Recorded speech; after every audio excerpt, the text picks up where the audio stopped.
For reading today, we are on week 2. Scroll down. Day 10.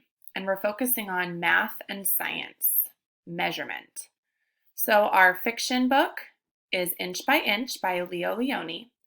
And our nonfiction book is How Long Is It by Donna Logram.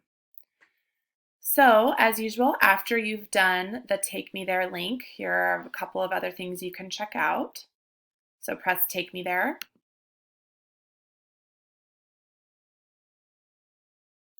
And as usual, you can watch the story inch by inch by pressing here or here. And you can read the book, How Long Is It, by pressing here or here. And then in Puzzlers, there's a word match, a fact or fiction activity, and which came first. And then you can also explore the web or meet the creators under Dive Deeper. When you are done, remember that part of reading is 30 minutes of imagined learning and the phonics lesson. When you're done with those things, press the blue turn in button so that I know you did them and that I receive your phonics lesson work.